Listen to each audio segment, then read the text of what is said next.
Salary sacrificing into superannuation is one of the most tax-effective ways to increase your nest egg for retirement. And today I'm going to go through a few examples of how much better off you can be by salary sacrificing on top of your super guarantee and what I'm doing personally with my own super fund. So when you choose to contribute part of your before tax salary into your super account, it is generally taxed at a tax rate of 15%, which is a lot less than the marginal tax rate, which can be as high as 45% plus the Medicare levy on top of that. So basically putting a lot of your income into super via salary sacrifice lowers your overall taxable income and also lowers your overall tax liability. So looking at the current individual tax rates in Australia, it varies from about 19 cents for every dollar over 18,000, and it can go right up to 45 cents on every dollar over 180,000. And this is also not including the 2% Medicare levy on top of that. So paying a 15% tax rate on your super is way less than what you'll be getting after taxing your normal income. So if you were to salary sacrifice into super, you'd be paying 15% tax instead of 45% on every dollar over 180,000 a year. And that doesn't also include the 2% Medicare levy. So basically you'd be paying 47% tax if you take it as a normal after-tax income. But if you were to put it into superannuation via salary sacrifice, you'd only be paying 15% on that money. So it's a lot better to put money into super if you can wait to your preservation age, which is basically the age where you can access that super as a tax-free pension or take it out as a lump sum. And just another point to mention is the super guarantee rates. So currently the SG rate is 10% at the time of recording, and this is expected to increase up to 12% by July 2025. Now, this is basically what your employer has to legally put into your super fund. So for example, if you were earning $100,000 a year before tax, plus super as part of your salary package, you would basically be getting 10 grand on top of that $100,000 at 10% in today's terms. So your total pay for that year would be $110,000. Now, when you go to 2025 onwards, it'd be 12%. So if you were still earning $100,000 before tax plus super, you would be getting $12,000 per year in super going into your super fund as a super guarantee. Now you can also salary sacrifice into super on top of the super guarantee up to what's called the contributions cap, which is the concessional contributions cap here. So this is essentially just before tax contributions. So this includes your compulsory SG contributions, which is currently the 10%, plus your salary sacrifice contributions, and also any personal contributions for which you claim a tax deduction. So this is basically putting in after-tax money into your super fund and then claiming a tax return.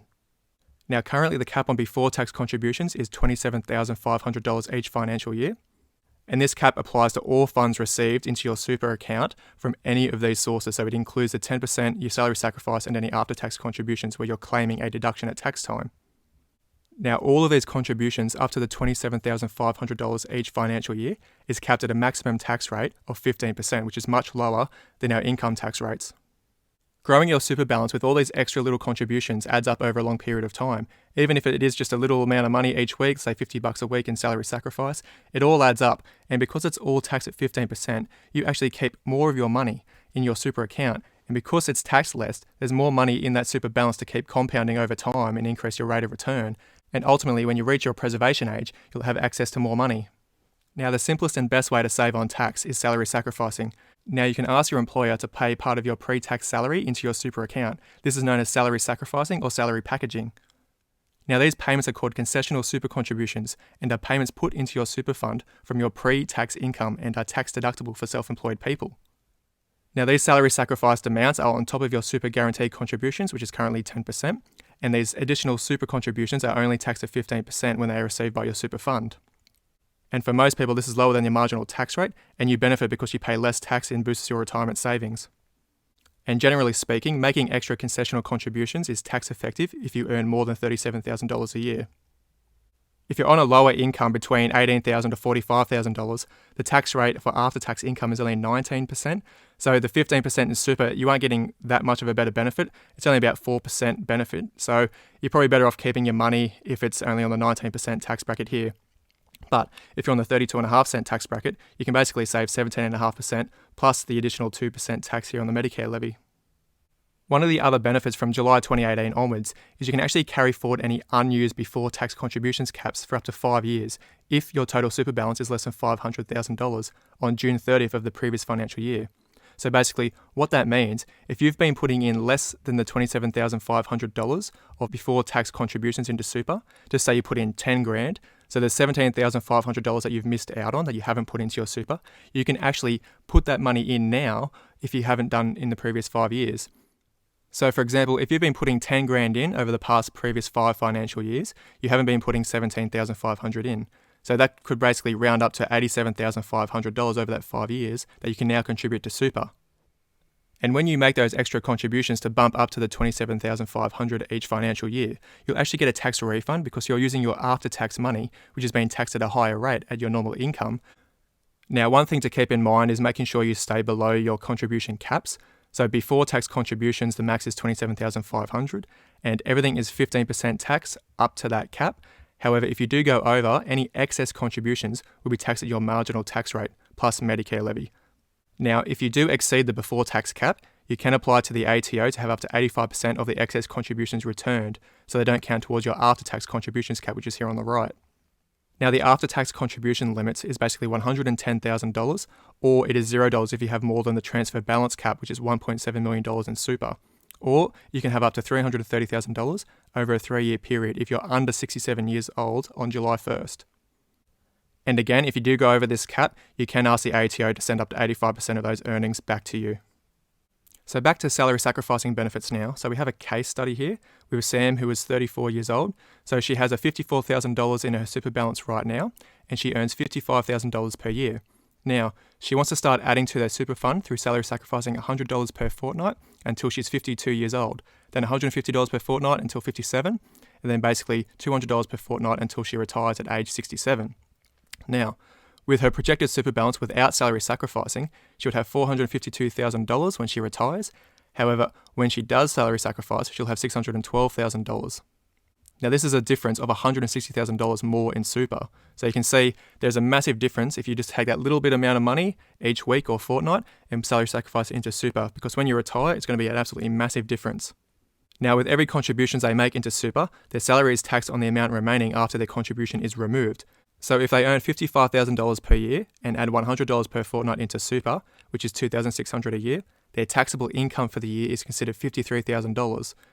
And the tax savings alone are $573. Now, this does go up as your income increases because you're paying more tax, and salary sacrificing benefits get greater and greater the higher the tax bracket you're in. Now, this is a more detailed example here comparing before and after tax contributions. So we have Pat, who is 35 and has an annual income of $65,000 before tax, and has surplus funds of $2,080 per year. Now, Pat would like to add this $2,080 per year surplus into super during the 2021-22 financial year and on. Now, the question is, should Pat pay this before or after tax with contributions into super? So here we have our gross salary, which is just the total amount per year. In this column, we just have our normal SG amount with no additional contributions. This column, we have our personal contributions, which is using after-tax dollars. And then in this column, we have our salary sacrificing, which is using before-tax dollars to put into super. So we have our total gross salary here. We minus off our salary sacrifice contribution in this column. And because we're using our pre-tax dollars, we're actually lowering our taxable income here. And because we're lowering our taxable income, our income tax and Medicare levy is also lower in this scenario. And then here in this column, we have our after-tax contribution. And in this line here, we have our net income at the end of the financial year. So with no additional contributions, you end up with more money, so $53,000 here. But putting money into super before or after tax, you end up with about $51,000. So it's about $2,000 less roughly.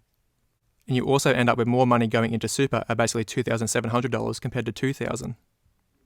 So your end position, you actually get to keep more of your money when you are salary sacrificing. And this difference each year is costing about $665.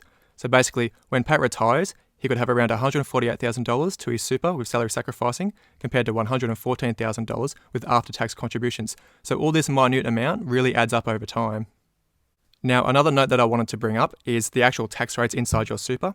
So as we talked about before, we have our 15% tax rate, but if the earnings are from capital gains and the asset is owned for over 12 months, then basically you get a capital gains tax discount in the super fund, and the tax rate on that gain is basically reduced to 10%.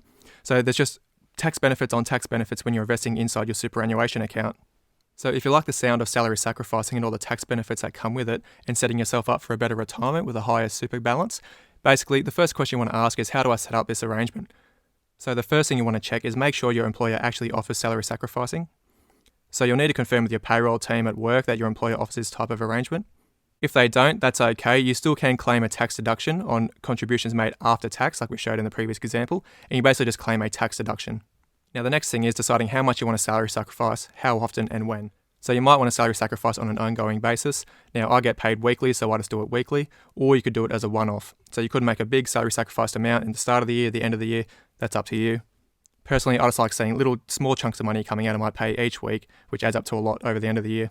Now, when you are setting up for salary sacrifice, just be mindful of the before tax contributions cap, which is $27,500. Make sure that your super guarantee of 10% plus your salary sacrificed amount does not go over this figure here. Now, once you've checked your employer offers salary sacrificing and you've decided how much you want to put in without going over the cap, you just need to notify your employer in writing with how much you're going to put in and when. Now, this is an example from Aware Super, who I use. So when I set up my salary sacrifice, I just filled in this form here. So you basically put all your details in here, like all your name, address, suburb, all that sort of stuff. And then basically in this section here, you put in how much before tax salary sacrifice amounts you want to put in. So once you fill this in here, you basically sign it, send it to your payroll team, and then they'll just start automatically deducting a certain amount of money that you've put in each week from your pay, and that just gets directed to your super account to be taxed at 15%, and then just keeps increasing your balance over time. Now, when it comes to my personal super balance, I've been salary sacrificing for a few years now, and this big jump between June 2020 and June 2021, that was me basically putting in all these extra concessional contributions that I didn't put in. So I basically used that carry forward rule with the previous 5 financial years. So I pretty much maxed out as much as I could to bring up all my current contributions, so I'm fully maxed out with my salary sacrificed amounts. So that pretty much explains this big jump here from $73,000 to $123,000 in a year. And over time, this super balance has been slowly but steadily going up. So you can see basically in June 2014, it was only $2,000. And then over the years, it's just slowly been exponentially moving up. So hopefully with all the maxed out super contributions, salary sacrifice that I've made, this will just keep going up and up. Now, this total super balance of about $140,000 is basically split up between Australian shares and international shares. Now, the main reason I've got those two asset classes chosen is because of the fees. So if you come to Aware Super's website here, you basically got the estimated fees per year here. So a lot of people just get dumped into the generic growth funds or balanced growth funds, and they don't really look at the fees incurred in those funds. So if you come here to the right, you've got really high fees of like up to 1% for the high growth fund. Now, if you come down to the Australian equity section, so this is where 25% of my portfolio is currently in, it's only 0.06% fee, and the international equities is also 0.07. So it's miles below the fees paid for all these generic funds that just get automatically put in when you open up your super fund. So you really need to pay attention to the actual fees you're paying. And if you're salary sacrificing in a lot of money, you want to know basically how much you're going to be charged. So I like having the lowest fees possible in the Australian shares and the international shares. Now, these Australian shares basically follows the ASX 300, which is very similar to the ETF VAS, the Vanguard Australian Shares Fund. And the management fee here is 0.1%. So the actual outside of super ETF that corresponds to this is actually more expensive than inside super. So you got a better tax environment for super and lower fees, which kind of just justifies more benefits for putting money into super.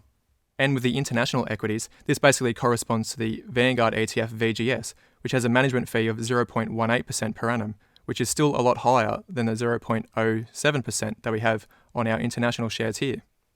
And when you compare the performance of these generic funds that you just automatically put in, the high growth one is one of the best performing ones at 11.19% per year over a 10-year period, but you are paying a 1% fee on this. Now, you compare that to Australian and international equities, you're pretty much getting better performance in the international equities here at 14.18%. So you're paying way less in fees and getting better performance in the high growth fund. Then the Australian equities is about 9.5%. So it's pretty much the second best performing after the high growth here. So you're still getting really good performance out of these two single base asset classes compared to the generic fund. So this is basically why I have all my money in Australian equities and international equities in the single asset class, because you're paying less in fees and you've still got really good performance here. And why would you pay more money in fees to not get the best performance? Now, the holdings in Aware Super's Australian equities is essentially the same as VAS. The only difference is there are some stocks that are excluded in Aware Super's holdings just for sustainability or environmental requirements. So they're not all exactly the same, but all the top holdings are basically identical. So you're pretty much getting the exact same thing with a lower fee in super. And the same can be said for all the international equities held in super. They also have the environmental sustainability guidelines to exclude some stocks, but they're all essentially the same as VGS here outside of super. So salary sacrificing does have a lot of great benefits. It basically means you pay less tax and end up with more money in your super at the end of the day when you retire. So the only catch is you just have to wait till your preservation age of 60 years old for most people nowadays. But I personally don't mind that. I'd rather have more money in my super account and less money paid to the government in taxes. Now, for all those people that are new here, I'm basically showing all my investments inside super and outside super. So this here is basically showing ShareSite, which tracks all my investments outside of super. So currently we have a balance of about $198,000, plus my super balance, which is about $140,000, which basically is the number that's shown on the thumbnails in the videos. So a quick update on the portfolio. The FANG stocks have been very volatile this week. We've had Facebook basically coming out with pretty bad earnings results, which has been plummeting their share price. They were down about 25% this week, but we're still well in the green here. And I haven't been doing much buying this week. I've essentially just been paying down some of my investment loans with all my income. So if the stock market keeps falling, I'll just keep buying VAS and VGS for those quarterly dividends, and I'll probably just redraw some more money out of the investment loan too here to make those purchases. So overall, everything's going pretty well. If you want to use Perla, I've got a link in the description and in the comments to sign up, and you get 2 free trades.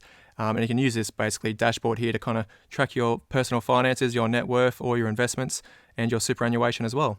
So with that, I'll see you in the next one.